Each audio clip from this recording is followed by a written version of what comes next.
Antayin na natin sa'yo. Hindi, ano na to? Antayin na Ito natin. may nakuha kaming ano, oh.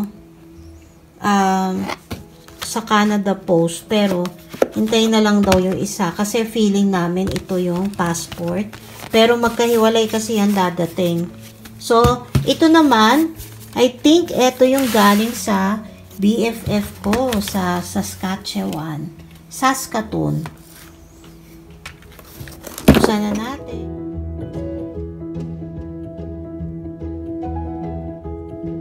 And, ay.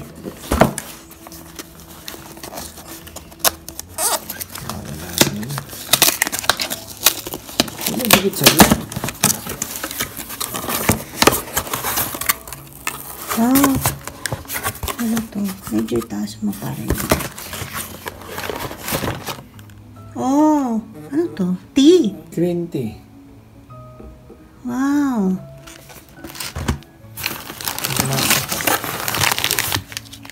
Wow. Wait.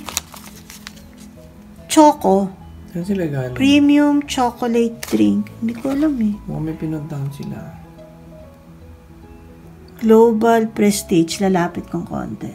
Made in ano. Para makita natin saan sila galing. Ano? Canada. Pangasinan. Pangasinan ba? Baka meron. Ay! Meron na naman. Ah! Natawa ako. Ang cute! I love it! BFF! Alam na naman yun. Oh, meron ako ulit headband. Sa kanya po galing yung mga headband kung magaganda. Ang ganda, oh. Diba? Ang dami naman. Oh, ang cute, oh. Lip balm. Ang dami. One more. Ah, ito yung ano pa. Ito ay green coffee.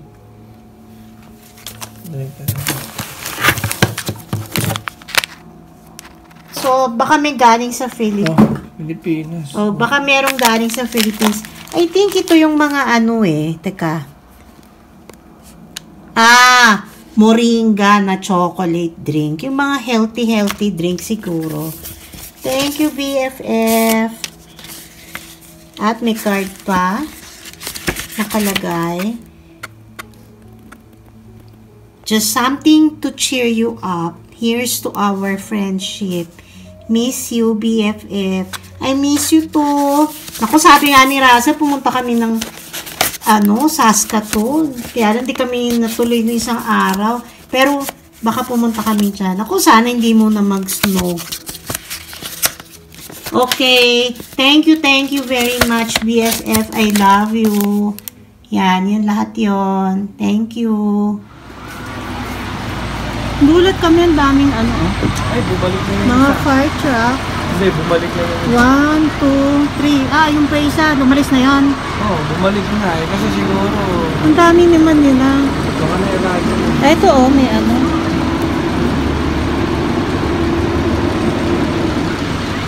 Naisip naman namin, wala namang fire alarm. Hindi ko kami may inatake siya. May inatake siguro. May party sa baba eh. Ah, party. Parang gano'n. Lagi nang nilagay sa ibang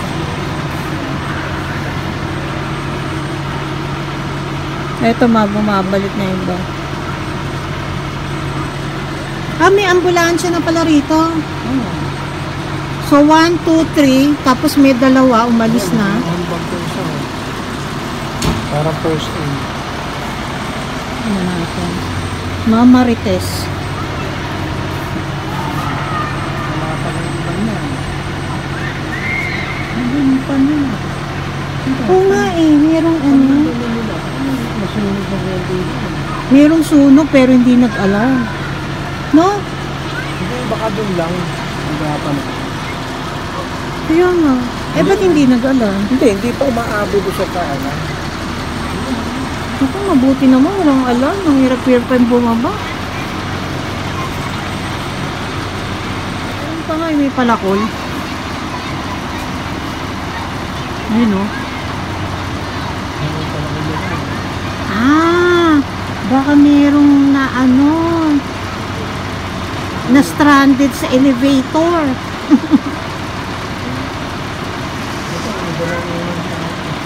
Eh?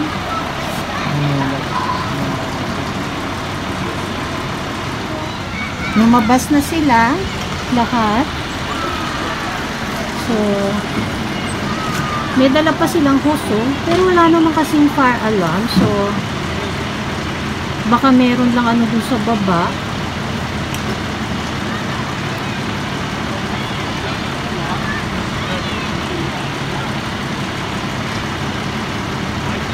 So, hindi natin alam kung ano yun.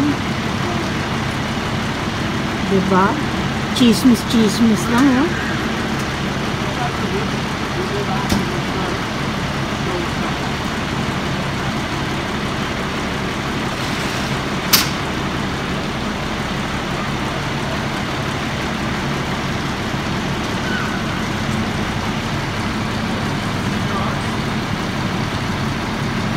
May dala ng palakulo.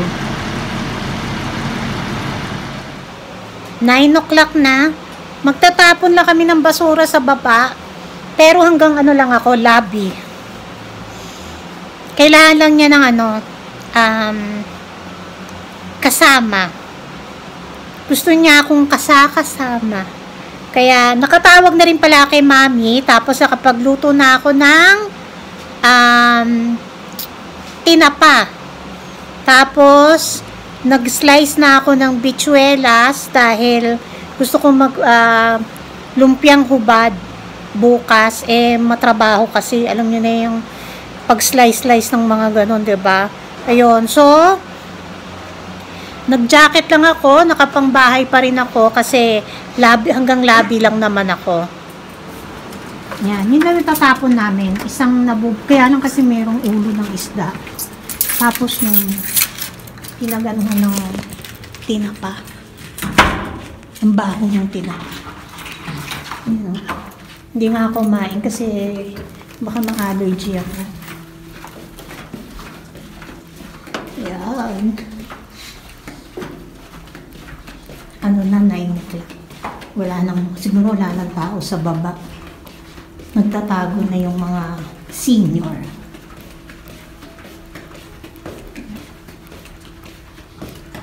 Kachinelas lang din ako.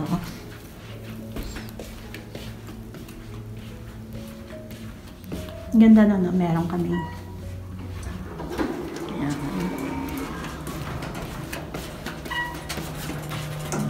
Kami ay nasa 4th floor.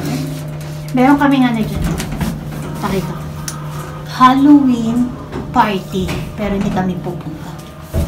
Ayan. Wala na mga... Uy! Bakit nakabukas yun?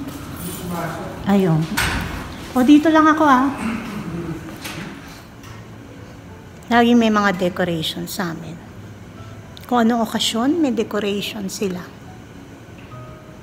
Very active mga dito residents. Dito lang ako sa lobby. Bakit bumabalik to? Bumalik. Wala pala yung susi niya sa garbage bin. Ito yung namin, mail room. Tapos yung office niya. Pagod na ako. Pero, hindi naman ako masyado maraming ginawa. Yan. Minsan ayoko mag-video ng ganyan, kasi mamaya may makita ka sa likod mo. Halloween pa naman, diba? Ayun. So, ano nga ba yung mga nangyari kanina? Uy, mapapansin niyo, diba? Nakapagkulay na ako ng buhok. Finally.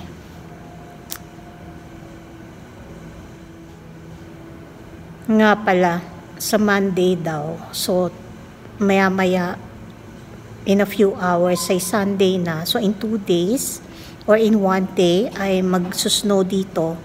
Sabi. Pero minsan pa iba-iba naman. Ayan na si husband. Pa-iba-iba din naman ang weather. Minsan sabihin mag-snow, minsan hindi. Ayan na siya ulit. Malapit lang naman. Nakita niyo, di ba yung dati, pinapakita ko sa inyo. Sa harapan mismo nung, sa 4th floor, nandun yung aming garbage bin. At bakit hindi kami mag-attend ng Halloween party? Kasi meron siyang $25 per person. Medyo budgeted kami dahil si husband pagdating ng November, 1 month siyang hindi makakapasok because of his cataract surgery. Sana naririnig niyo ako, hindi ko malakasan ang boses ko kasi syempre kulob dito, baka mamaya nag-i-echo ako. Meron ding electric fan dyan.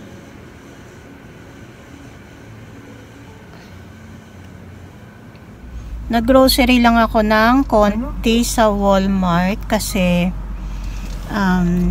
medyo hindi na kami nag-Costco. Tapos dito na lang siya magkagas sa Canadian Tire na gasoline station. Tapos yun, medyo kasi may mga gamot akong iniinom, yung parang I feel nauseous all the time. May gamot naman ako, so nag-McDo na lang kami, ha? Ayun. Tapos uuwi na kami para makapagpahinga ako.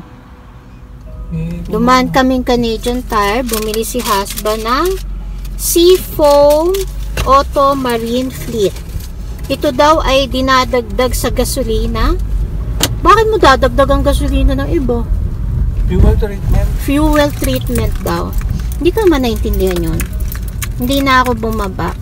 Galing kami nag-McDo lang kami.